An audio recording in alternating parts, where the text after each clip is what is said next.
नर्मदे हर। नर्मदे हर, वंदे गौ मातरम। हाँ नर्मदा नंदिनी हाँ। सेवा संस्थान, सिद्ध कालिका घाट, नर्मदा दक्षिण तट, नरसिंहपुर मध्य प्रदेश। ये स्थान नर्मदा जी के दक्षिण तट पे है और मुझे साध्वी श्यामा देवी के नाम से यहाँ लोग जानते हैं। यहाँ का छोटा सा इतिहास है नर्मदा जी के किनारे। वैसे तो माँ नर्मदा बहुत से चमत्कारों से अमरकंटक से रत्न सागर तक सुसज्जित हैं। पता नहीं कहाँ कौन सी एक न सोचते कब क्या निकले आए। जैसे अभी ऊपर डोंगरेश्वर महादेव आप उस उत्तर तट पे आपको मिलेंगे। आप मुझे फ़ोन कीजिएगा, उस तरफ फिर हम आपको वहाँ की लोकेशन बताएंगे। तो वो अभी इस समय निकले हैं, ज़्यादा से ज़्यादा 5-10 साल हुए हैं। वो एक गुफा है, वो शिवलिंग का किसी ने निर्माण नहीं किया है, वो स्वयंभू जैसे हैं और गुफा के अंदर है। उनका भी एक इतिहास है। तो ये मैं इस स्थान पर बैठी हूँ। इसे सिद्ध कालिका घाट इसलिए बोला जाता है। इतनी बड़ी स्तंभाकार नर्मदा मैया, कालिका मैया की मूर्ति नर्मदा जी के बीचों बीच जल में विराजमान है। तो बहुत से लोगों ने इनका बहुत कहते हैं शक्ति को आजमाना तो नहीं चाहिए, पर कभी कर ही देते हैं कोई प्रेम बस या हठात किसी भी तरह से उनको जब बाहर निकाल के लाते हैं तो वो पुनः फिर वहीं मिलती हैं। ये यज्ञ हुआ था 108 कुंडी रुद्र महायज्ञ। उस समय हम उनको लेके आए थे, परंतु उनको वहीं के वहीं विराजमान कर दिया। लाने का उद्देश्य बस ये था कि लोग बहुत कठिनाई से बीच जल में नाव के उससे जाते हैं, तो सभी लोगों ने उनका दर्शन किया।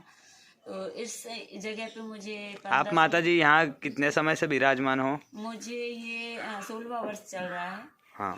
और माता जी की कृपा से यहाँ पे गौ संरक्षण संवर्धन का कार्य चल रहा है। थे जब अन्न क्षेत्र चलता था तो वो चल ही रहा है। और ये पर्यावरण की शुद्धि के लिए हम लोग यज्ञ करते हैं जो वैदिक पद्धति से होता है। वर्तमान में यज्ञ के स्वरूप को भी लोगों ने बिगाड़ दिया और एक बस नाम करना कि हम यज्ञ कर रहे हैं, हम ये भंडारा कर रहे हैं, हम ये कार्यक्रम कर रहे हैं। आप यदि उनसे पूछिएगा कि हमारे ऋषि मुनियों ने जो कुछ भी हमें दिया है वह सारा गहन चिंतन के बाद में, और ये उद्घोष किया है गावो विश्वस्य मातरा, या हमें जो भी विधाएं दी हैं वो सिर्फ हमारे प्रकृति को सुरक्षित रखने के लिए। उसमें आध्यात्मिक वैज्ञानिक सभी महत्व हैं ऋषि मुनियों ने जो दिया है, परंतु हमने उसका सारा किन्हीं अन्य लोगों की, विदेशियों की संस्कृति को अंदर इसमें ऐड करके और अपनी संस्कृति को भुला दिया। उस कारण कहीं ना कहीं हम इतना तप जप दान धर्म सारे अनुष्ठान करते हैं, परंतु कहीं ना कहीं हम उस स्थिति को प्राप्त नहीं है जो पहले हुआ करते थे। तो मेरा अपना मानना है, देखिए पहले हमें भी वो ज्ञान नहीं था। जैसा जैसा जानते जा रहे हैं वैसे वैसे अपने आप में जो कमियां हैं उनको दूर करते जा रहे हैं। तो प्रकृति को हमें शुद्ध रखना है। प्रकृति देवी है और इसको हम देवी के रूप में इसलिए पूछते हैं, माँ के रूप में इसलिए पूछते हैं क्योंकि माँ का कोई तिरस्कार नहीं करता है। तो अब जल भी, ये भी हमारे लिए कीमती अमूल्य, और आज वर्तमान में बहुत से विशेषज्ञ बताने लगे कि आने वाली पीढ़ी को जल मिलना बहुत मुश्किल हो जाएगा। तो वो उसका कारण ये है कि हमारे ही लोगों के द्वारा ये प्रकृति प्रदूषित की जा रही है, जल को प्रदूषित किया जा रहा है।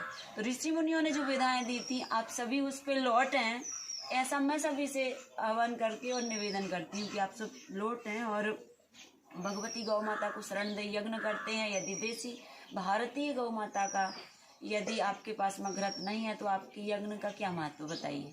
कोई महत्व है क्या?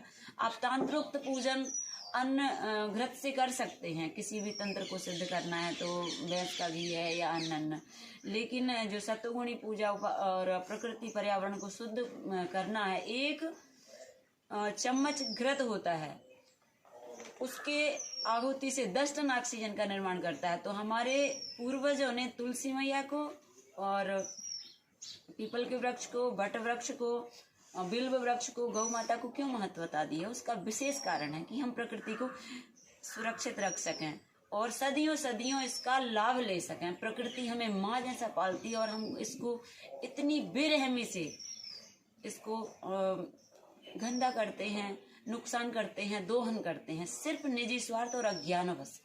तो आप महाकाल से आए हैं, अहमदाबाद से हैं, परंतु महाकाल से आए हैं, बड़ा अच्छा लगा।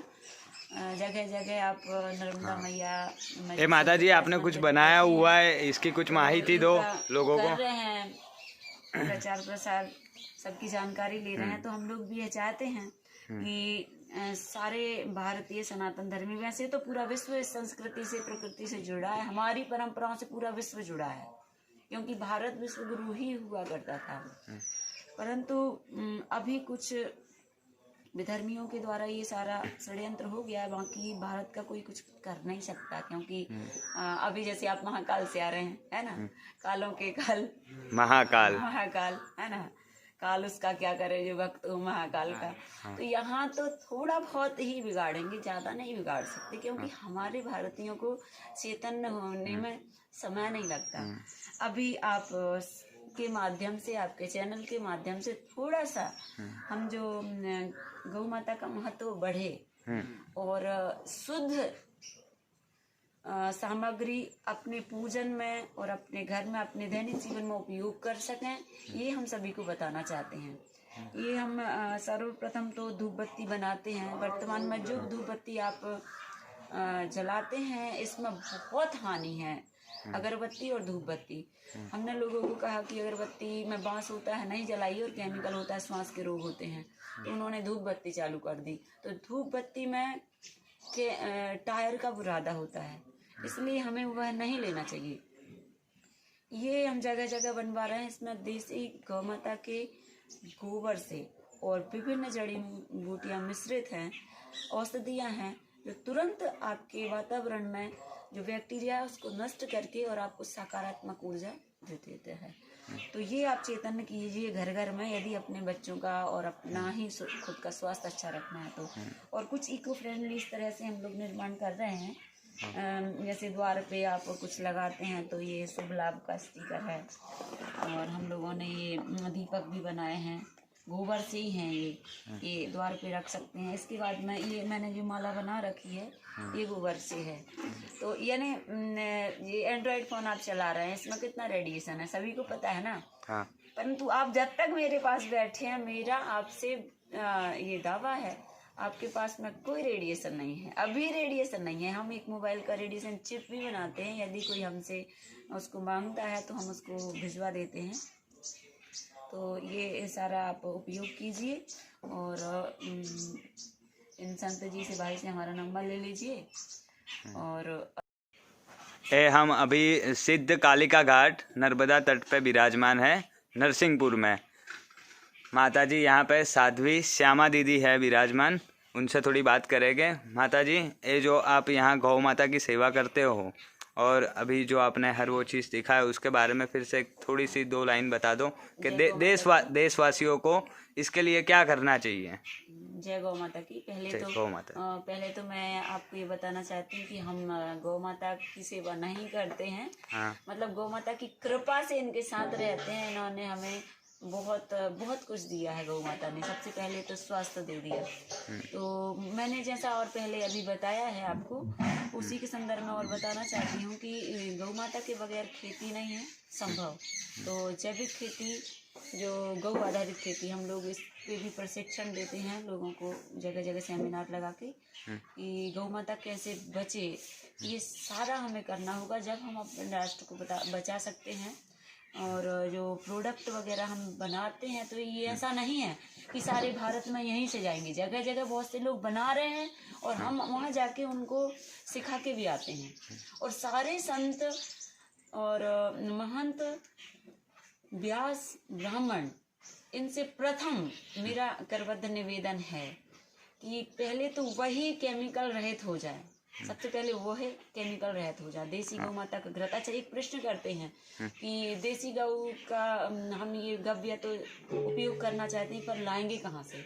तो जब तक आप गौ पालन नहीं करेंगे, कहाँ से आएगा? एक व्यक्ति अकेले रामदेव बाबा को आपने कह दिया, वो सबकी पूर्ति कर देंगे क्या? ये तो सब समझ रहे हैं, इसमें बताने की क्या बात है। एक बाबा पूरे भारतवर्ष की देसी गौ माता के लिए पूर्ति कर देंगे क्या? नहीं कर सकते। अकेले वो कर रहे हैं, हमें भी तो करना चाहिए। और अपने आंखों के सामने, और घृत जैसी चीज का किसी के भी विश्वास करना भी नहीं चाहिए। आप खुद रखिए, खुद पालन कीजिए, जब तो गौ को बचाएंगे, और जब गौ बचाएंगे तो संस्कृति बचेगी।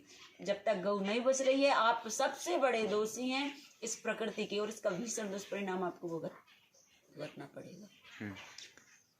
ठीक है माता जी, नर्मदे हर। आपकी ये प्रार्थना मैं जरूर पहुंचाऊंगा। जी जी जी, है ना? जी धन्यवाद, आपको भी हाँ। बहुत बहुत धन्यवाद। हाँ, माता जी के आश्रम का थोड़ा दर्शन कर लेते हैं।